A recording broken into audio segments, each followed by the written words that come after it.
ఒకనొక పల్లెటూరిలో కావ్య భవ్య అనే ఇద్దరు అక్క చెల్లెలుండేవాళ్ళు. కావ్యకి చదువంటే మహా ఇష్టం. ఎక్కడ కాగితం ముక్క దొరికినా దాన్ని చదవనిదే ముందుకు పోదు. తల్లిదండ్రుల్ని ఒప్పించి చదువుకోవడానికి పట్నం వెళ్ళింది. భవ్యకి చదువు అస్సలు అబ్బలేదు.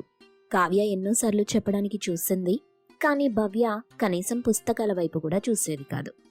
వీరి తండ్రి ఊరి సర్పంచ్. అందరూ పెద్దయ్య అని పిలిచేవారు. ఓసై రౌడీ పిల్ల, రేపు నీకు పెళ్ళైతే కనీసం నీ పిల్లలకి ఆలైనా చెప్పే స్థితిలో ఉండాలి కదా నువ్వు. వాళ్ళని అక్క దగ్గరికి పంపిస్తాలే, అక్క నేర్పిస్తుంది. ఒక్కోసారి నువ్వు నా కూతురువేనా, లేక నువ్వు పుట్టినప్పుడు ఆసుపత్రిలో ఎవరైనా నిన్ను మార్చేశారా అని అనుమానం వస్తుంది నాకు. సరే, కూర్చొని తీరిగ్గా ఆలోచించుకోండి. నాకు ఒక 100 రూపాయలు ఇస్తే కోడి పకోడీ తెచ్చుకుంటా. తెచ్చుకో తెచ్చుకో, రేపు మీ అక్క వస్తుంది. నిన్నెలాగో అది నాన్ వెజ్ ముట్టనివ్వదు. నా ప్లాన్లు నాకున్నాయిలే నాన్న. భవ్య డబ్బు తీసుకుని వెళ్ళిపోయింది. మరుసటి రోజు ఉదయాన్నే కావ్య బస్సు దిగింది. పెద్దయ్య ఆమెను దగ్గరుండి వెంటబెట్టుకుని ఎడ్ల బండిలో ఇంటికి తీసుకొచ్చాడు. ఇంటికి రాగానే భవ్య పరిగెత్తుకుంటూ అక్క దగ్గరికి వెళ్ళింది. అక్కా! చెల్లి, బావున్నావా? ఏంటి ఇలా చిక్కిపోయావు? నీ మీద బెంగతో చికెన్ చేపలు తినటం మానేశానక్కా. అబ్బబ్బా, ఇంట్లోకి అడుగు పెట్టకుండానే వాటి ఊసెందుకే? మధ్యాహ్నానికి పెద్దయ్య భార్య భాగ్యం కావ్య కోసమని వెజ్ వంటలు చేసి టేబుల్ మొత్తం నింపేసింది. నలుగురు భోజనానికి కూర్చున్నారు.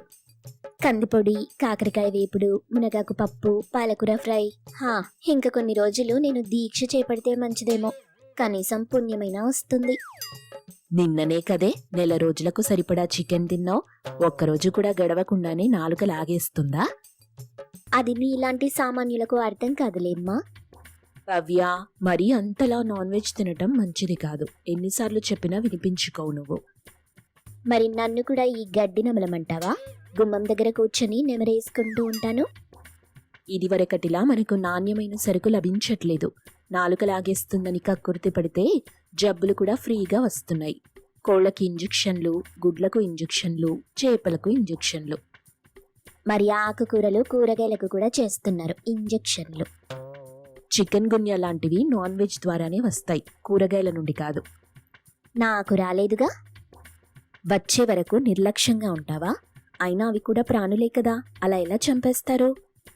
ఎలుకలు, పిట్టలు, పందికొక్కులు కూడా ప్రాణులే. గోడౌన్లలో, పొలాలలో మన ఆహారం అవి కూడా తినేయకూడదని వాటిని క్రూరంగా చంపేయట్లే. కానీ వాటినెవ్వరూ తినరు. ప్రాణం పోయాక దాన్ని ఏం చేస్తే ఏంటి? ఇంత మొండిదానిలా తయారయ్యావేంటి భవ్య? ఏమో అక్క, నాన్ వెజ్ అంటే నాకు పెద్ద బలహీనత అయిపోయింది. సరే, నా మాట విని కనీసం తగ్గించు. నెలకొకటి 2 సార్ల కంటే ఎక్కువ తినొద్దు. సర్లే, చూద్దాం. రోజులు గడిచే కొద్దీ భవ్యకు నాన్ వెజ్ మీద ప్రాణం లాగేస్తుంది. దాదాపు 10 రోజులుగా ఆ రుచి తగలకపోయేసరికి పిచ్చెక్కినట్టనిపించింది. నిద్రపోతే కలలో కూడా కోళ్ళు, చేపలే కనిపించాయి. లేదు, ఏదో ఒక రకంగా ఇవాళ కోడిని తినాల్సిందే, కానీ ఎలా అని ఆలోచనతో బయటకొచ్చి దారి వెంట నడుస్తుంది. కొంత దూరం వెళ్ళాక నాన్ వెజ్ పచ్చళ్ళు అమ్మబడును అనే బోర్డు కనిపించింది. తల్లిపాల కోసం ఎదురు చూస్తున్న పసికందులా గబగబా లోపలికెళ్ళి ఒక చికెన్ పచ్చడి డబ్బా కొని తెచ్చుకుంది. ఎవరికీ కనిపించకుండా ఇంటికి తెచ్చి దిండు కింద దాచిపెట్టుకుంది. అర్ధరాత్రి వేళ అందరూ నిద్రపోయాక పిల్లిలా వంటగదిలోకి దూరి చికెన్ పచ్చడితో అన్నం తింది. ఆ రుచి నోటికి తగలగానే భవ్య మనసు తరించిపోయింది. ఆహాహా, ఏమి రుచి!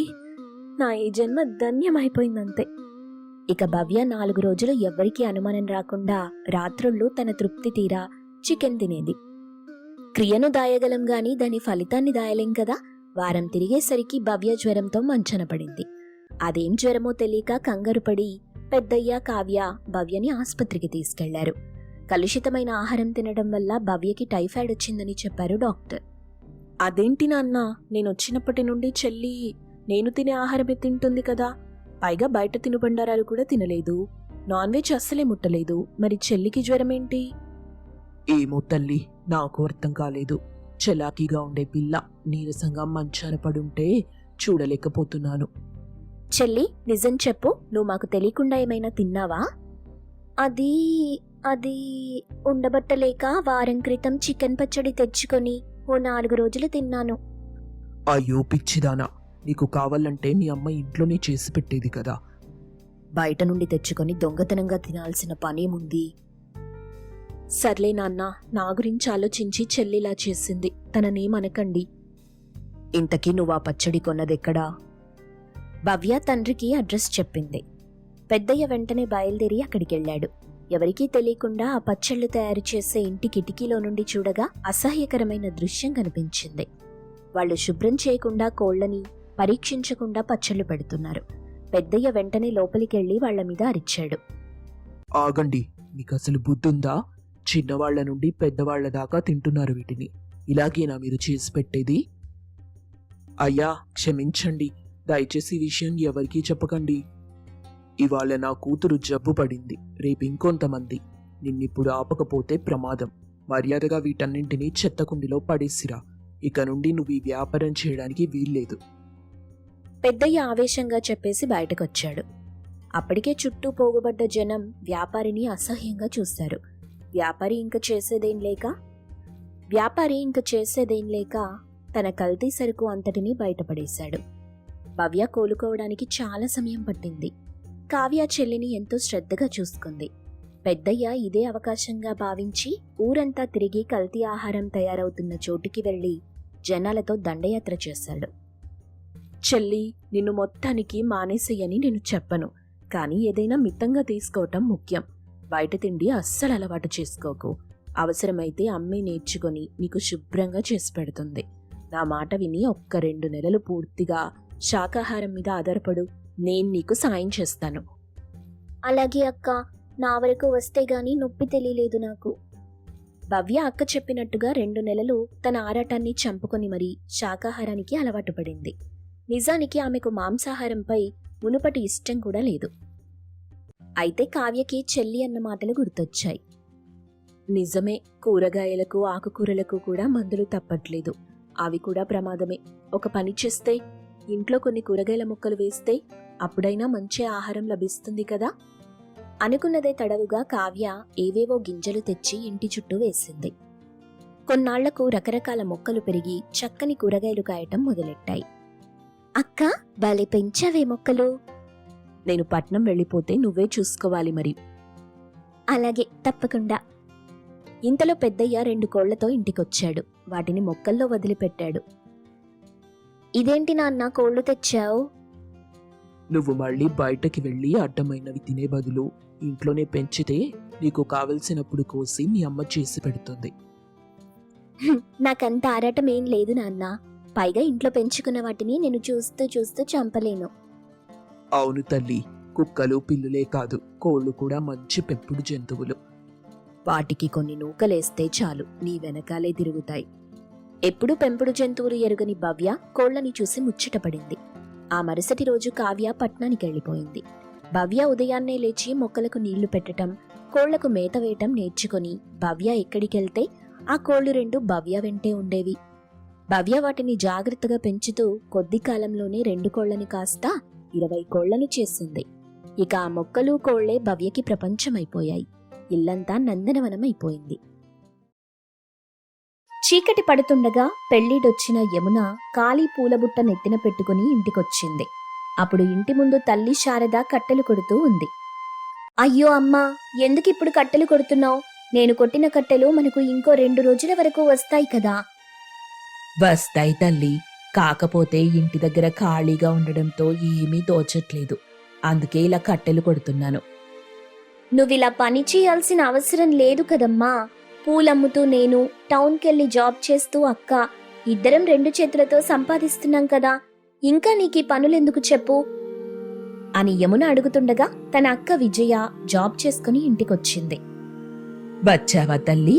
ఉదయం వెళ్ళిన నువ్వు తిరిగింటికొచ్చే వరకు నాకు బెరుగ్గానే ఉంటుంది. ఏంటో నా జీవితం, 2 కూతుర్ల సంపాదన మీద బతకాల్సొస్తుంది.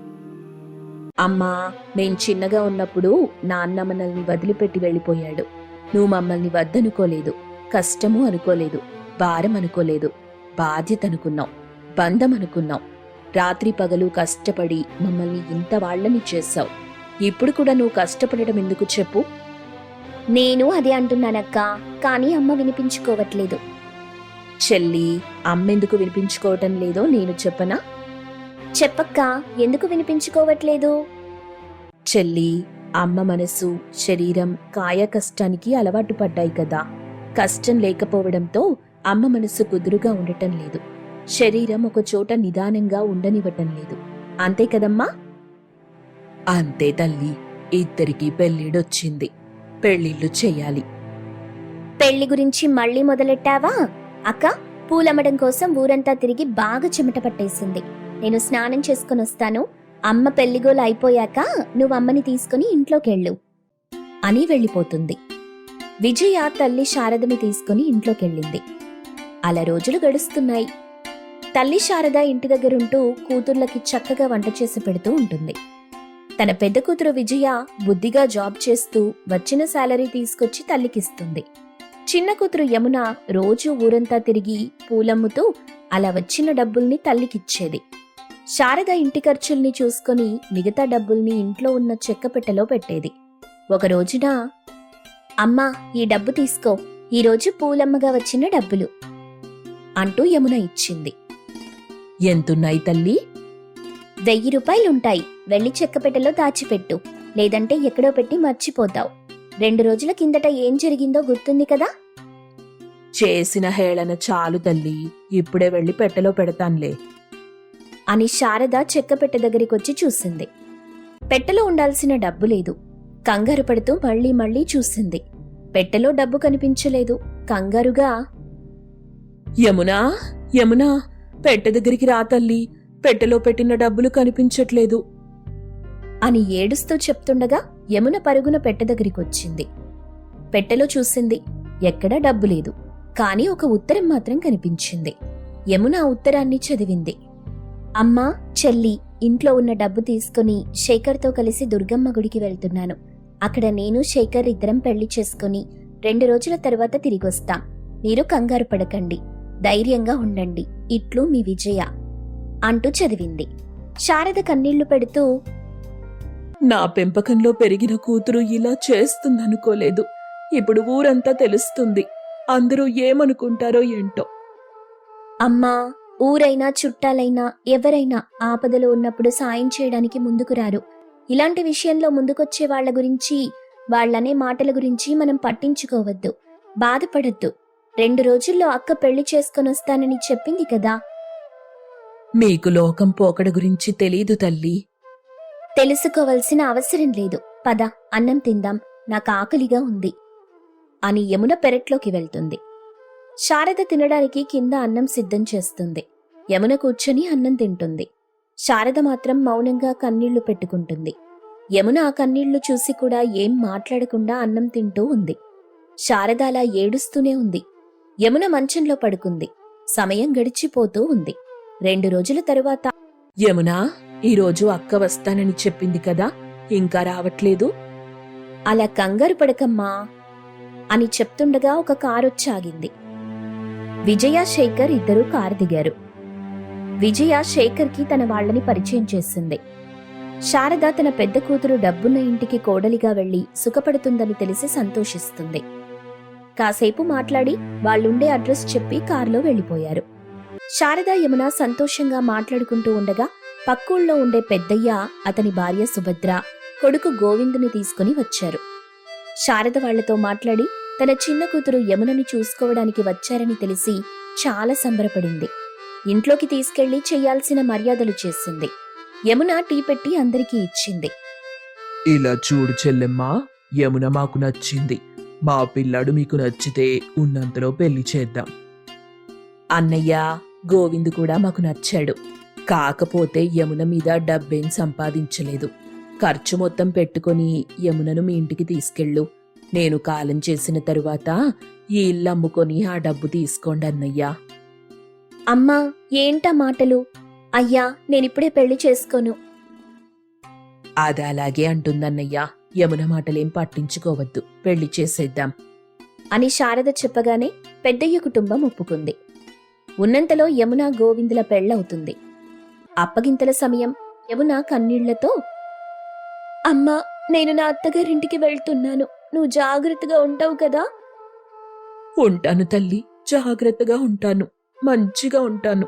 తల్లిగా నా బాధ్యత తీరిపోయింది. అన్నయ్య, నేను చెప్పినట్టుగా నేను చనిపోయిన తరువాత అలాంటి మాటలొద్దు చెల్లెమ్మా. అత్తయ్య, నువ్వొక్కదానివి ఇక్కడ ఉండటం ఎందుకు చెప్పు? మాతో పాటు మా ఇంటికి రా. మాతో పాటు ఉన్నదో లేనిదో తిందువు.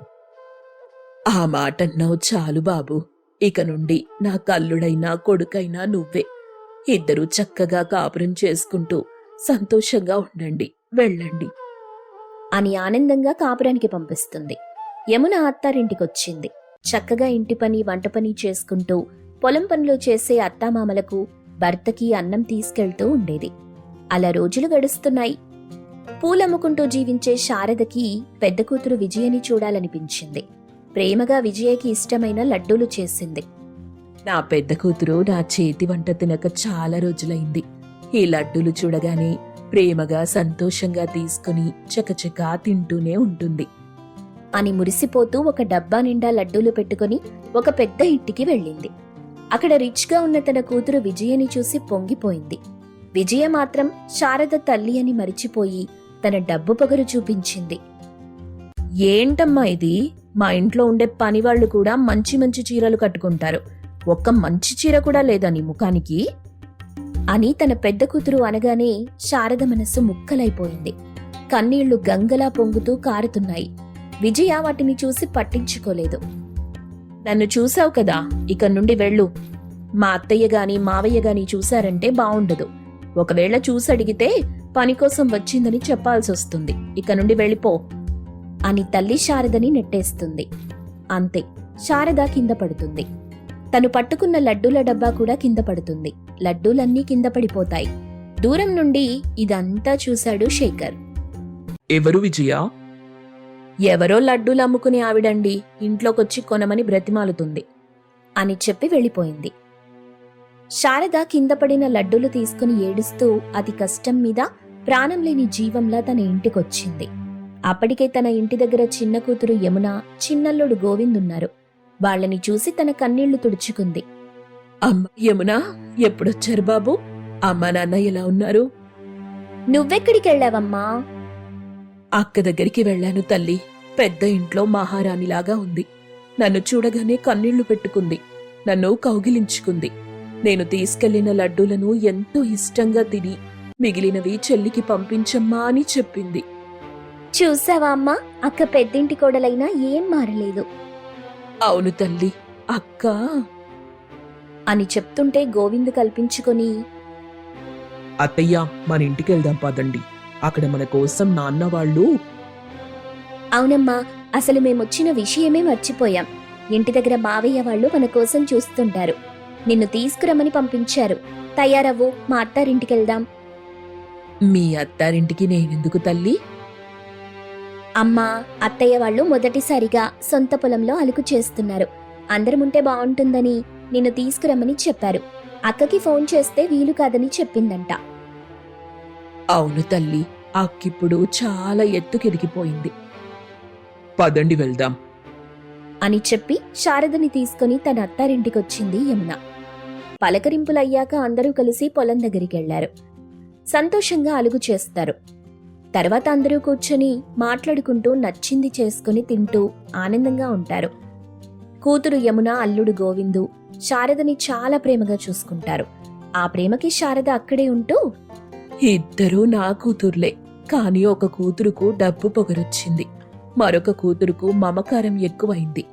ఎందుకో ఇలా ఎన్నో వేళ ప్రశ్నలు, కానీ జవాబు మాత్రం అంతా మన మంచికే అని ఆనందంగా ఉంటుంది.